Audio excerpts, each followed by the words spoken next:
Let's keep reading Kenny and the Dragon. We're up to chapter 2, Dishes and Homework.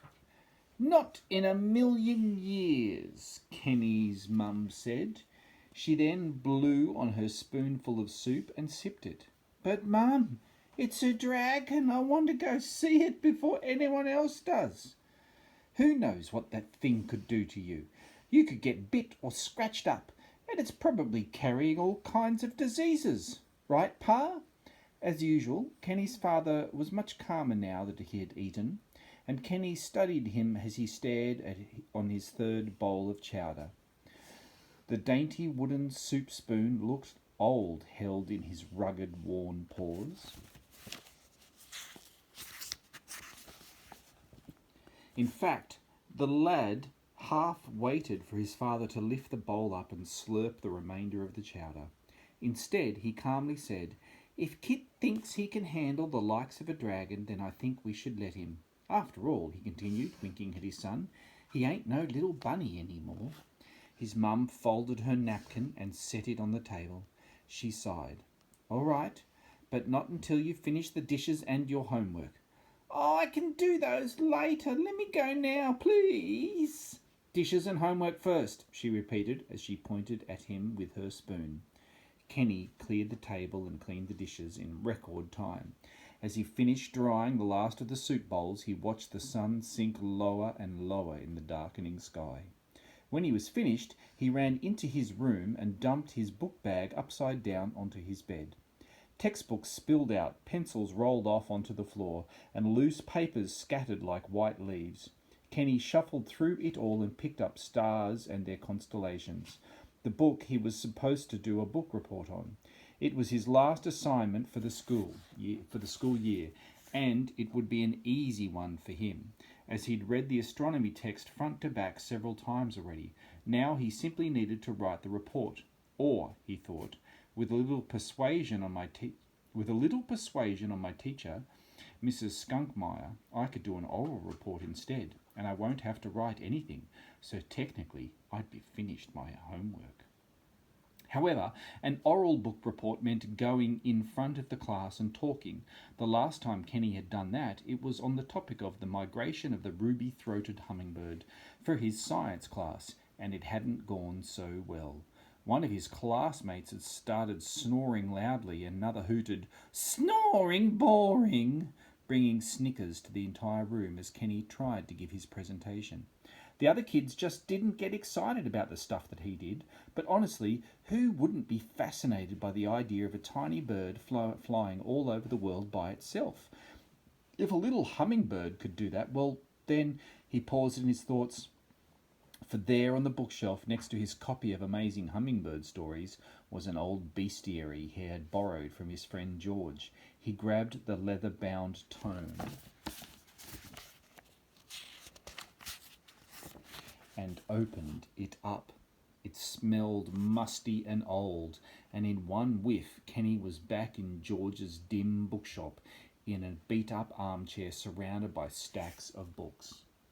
Even though the shop appeared messy, it was quite organised, yet only George knew where everything was, as he hardly ever left his little literary sanctuary.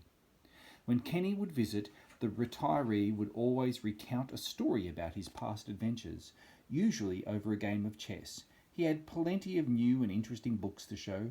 Many times he would let Kenny borrow books from the store as long as he took good care of them and returned them in their brand new condition once he was finished. Sometimes he'd just let Kenny keep them as a gift. Kenny flipped through the yellowed pages of the bestiary.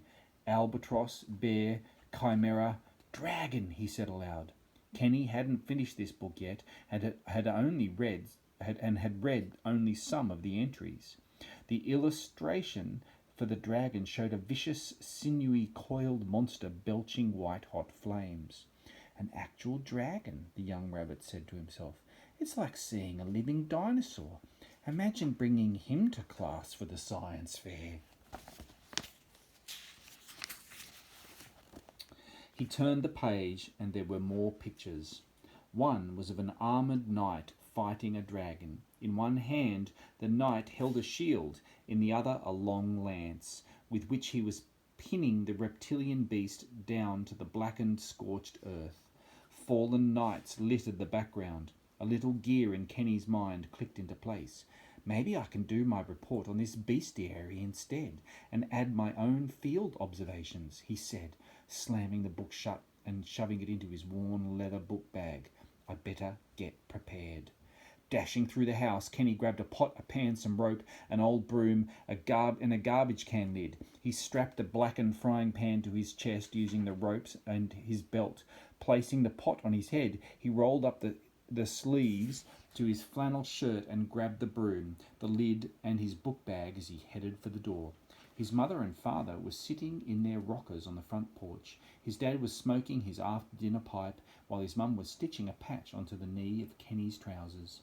Without looking up, she said, "I'm glad those are play clothes you're in. Homework finished?" "Yes, Mum," Kenny replied, taking a lantern and hooking it to the handlebar of his bike. "Be careful, Kenneth. I hope you know what you're doing," his father said. He sucked on his pipe and rocked slowly in his chair, watching the sun set. "And tell that varmint not to eat any of my sheep." Kenny turned to his dad as he climbed onto his bicycle. "I'll be fine, Pop. This is most likely an old world worm. They're cold-blooded, so they're very slow once the sun goes down. I can outrun him any old day, should it come to that. Either way, I aim to find out just who he is, where he came from, and what his intentions are." "Don't be out too late," his dad replied, but Kenny had already sped out of sight.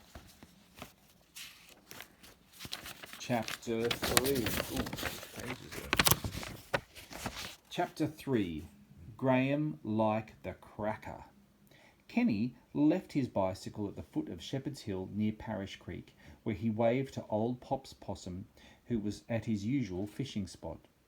From there he began hiking to the summit on foot. The weight of his makeshift armour made progress difficult as he worked his way past the oak and maple trees scattered about the grass-covered hillside. This hill, the largest in the area, had been on his family's property for as long as he could remember. He collected butterflies and wildflowers here last summer, read The Wind in the Willows under the large willow tree at the top last fall, and had sled races down the side on the garbage can lid he now held as a shield. It was his prized snow saucer, and it had the scrapes and dents to prove it. Perhaps the dragon would take these marks, along with the blackened pots and pans, to be victorious badges of previously slain drakes, and would be respectful of the little buck. Perhaps the beast would even be a little scared. Kenny made it to the grassy top by sunset. From here, he could see the little lamplights of Round Brook flickering along the horizon. To the west, billowy clouds changed in hue from gold to a fiery orange, then turned red before cooling off into a lovely shade of lavender. As Kenny looked east, he could see the North Star, Polaris, twinkling low in the sky.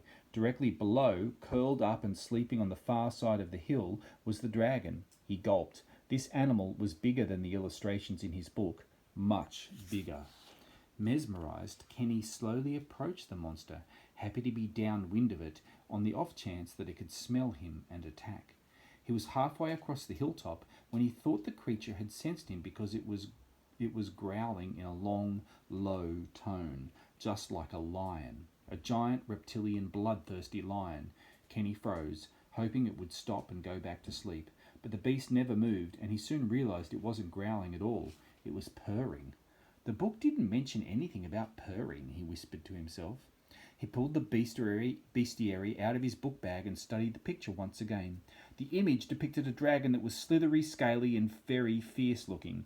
Kenny then looked up at the specimen in front of him. It was a bit rounder and hairier and scruffier than what was drawn in the bestiary. Kenny held his breath and strained against the gathering dark to see every little detail of the magnificent monster dozing in the twilight. He didn't dare make any noise, even though he was dying to light his lantern for a better view. After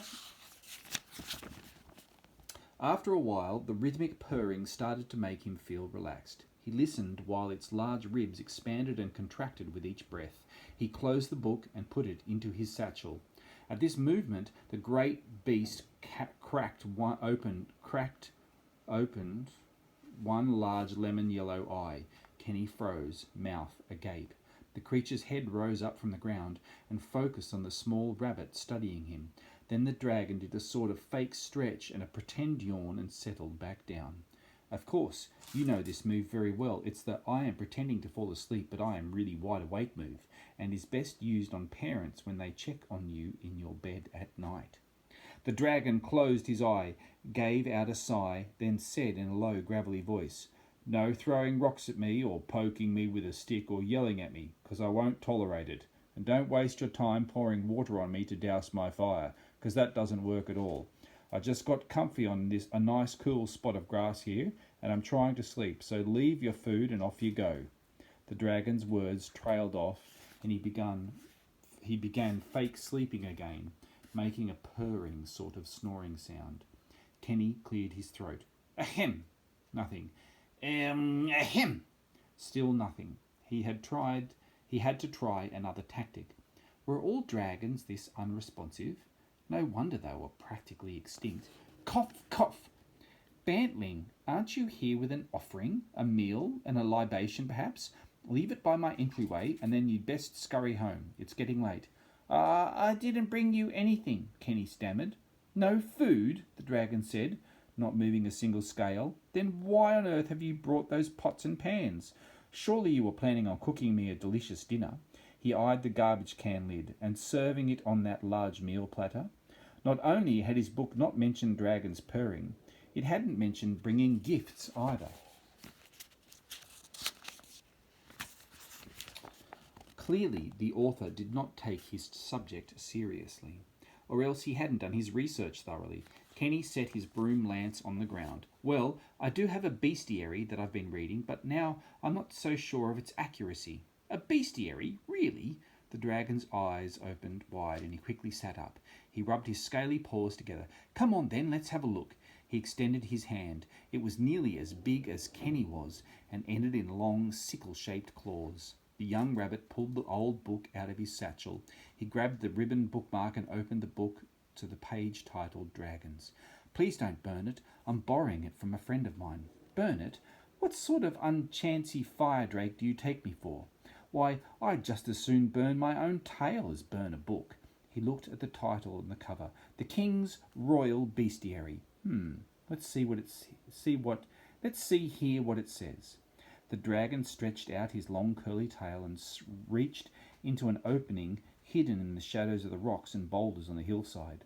From there he pulled out a pair of metal-framed spectacles and set them on the furry bridge of his nose. To the lad, they were the size of dinner plates. Kenny removed the pot from his head and slowly sat down on it. He didn't want to make any quick movements, but he was ready to bolt in case the beast showed any signs of aggression. Wouldn't you know it? A book arrives and there's nary a light to read it in. Do you mind lighting your lantern? Okay, Kenny said. Sure. As he lit the lantern, fireflies began flitting about the top of the hill. They quietly blinked around the monster's giant head, revealing a jagged, toothy grin as he studied the pages. Giving his best performance as a relaxed visitor, Kenny sat back down on his pot and plucked a stalk of grass. Casually chewing it, he asked, How long are you here for? Hard to say, the dragon muttered, flipping through the pages. Pmph! He then snorted, Rubbish! Well written, but the facts are not at all right. How do you mean? Kenny asked. Look here, it says a dragon's strength is found within its long and dangerous tail. Tying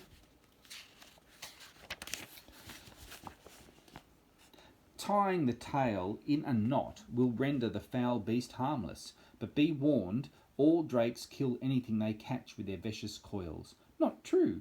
Do you, little bantling, kill everything you encounter? Why no, Kenny replied. He was wishing that the pot was on his head after all, and he gripped his garbage can lid shield tightly. Exactly, said the dragon, but I could easily say that the general populace pretty much destroys everything they come in contact with. They certainly do when encountering a fellow like me, and I am not killing you at this moment, am I? Kenny thought about this for a bit. Was it some sort of trick? His heart was beating fast, and he was ready to take off, leaving everything behind. His parents, of course, would be quite upset at him for abandoning the cooking pot and lantern up on the hill. Certainly George would be cross as well, and Kenny didn't have the allowance to replace the bestiary he was borrowing. He looked up at the dragon. "You're not killing me at this moment, no. Nor do I intend to. The truth of the matter is, I've never killed a thing in my life," the dragon said as he closed the book and eyed Kenny. Oops. That was the fashion many years ago with the other dragons. They were so earnest, burning down castles, fighting knights and eating bedizened princesses.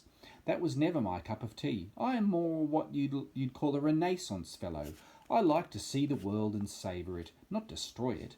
So instead of burning down a castle, I would admire its architecture. Instead of fighting a knight, I'd challenge him to a good game of chess. And I'd never eat a princess. Instead, I'd create a wonderful flower arrangement for her, to match the silk drapes in her palace, of course.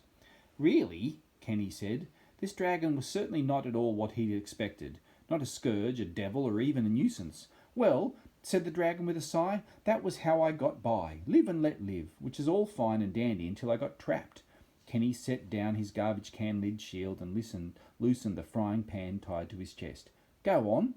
"It took me completely by surprise, you see. I was snoozing under a tree, very much like this willow right here, when the ground literally opened up and swallowed me." "A fissure," Kenny said. "You must have been in an earthquake." Whoa! He stood up on top of his pot. "How did you survive?" "I drank lava and ate firestones, which allowed me to breathe fire for the first time ever. Of course, they also gave me horrendous heartburn, which I still have to this day. But that doesn't matter, because the lava and firestones saved my life." "They did?" "Sure. I sat there under the earth and, well, actually I caught up on my beauty sleep first. So I slept there under the earth for years and years. But I kept dreaming of life up here, the glorious sunsets, the whispering trees, the birds singing gaily, daffodils, oh, and creme brulee."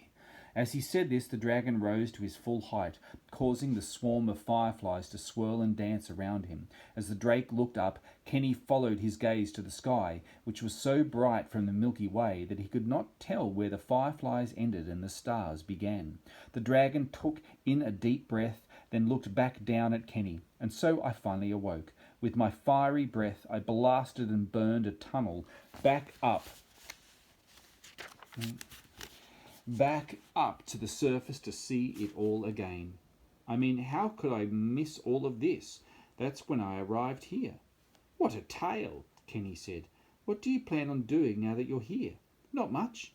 Enjoy some fresh country air, eat a good meal, catch up on my reading, and write some poetry.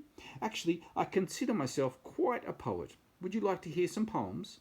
I tried to recite a bit to an older chap who was up here earlier today, but he scurried off. Even after all these years, I suppose I can still have that effect on someone. "That was my dad," Kenny said. "You scared him good." "Scared him? Goodness! Was my rhyme that bad?" the dragon asked. "I don't think you understand your situation," Kenny sighed. "You're considered a devil and a scourge to society, just like it's said in that book. Folks usually want to hunt you down." The dragon put a claw over his mouth and let out a smoky snicker. "Hunt me? For what? Improper etiquette? They are the ones writing horribly inaccurate dragon facts in their books. It should be me who is hunting them down." "But you don't—" "Kenneth!" The call rang out across the pasture from the direction of the farm. "That's my mum. I got to go or they'll be worried. Besides, I got to get ready for bed," Kenny said as he grabbed his lantern. "Can I get my book back, dragon?" "Graham," the dragon replied. "My name is Graham, just like the cracker, except with an E at the end. And it was great chatting with you. Kenny. Well, Kenneth, but everyone calls me Kenny." "Well, Kenny," the dragon said as he handed over the makeshift lance and shield, "do come up again and bring your folks. In fact, let's do dinner tomorrow night. You bring the food and I'll supply the entertainment.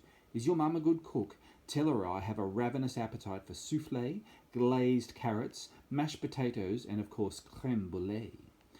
Oh, okay, I'll ask," Kenny said. "And the book? Oh, please let me give it a read tonight. How I love good fiction." And with that, Kenny dashed back down the hill and hopped onto his bike.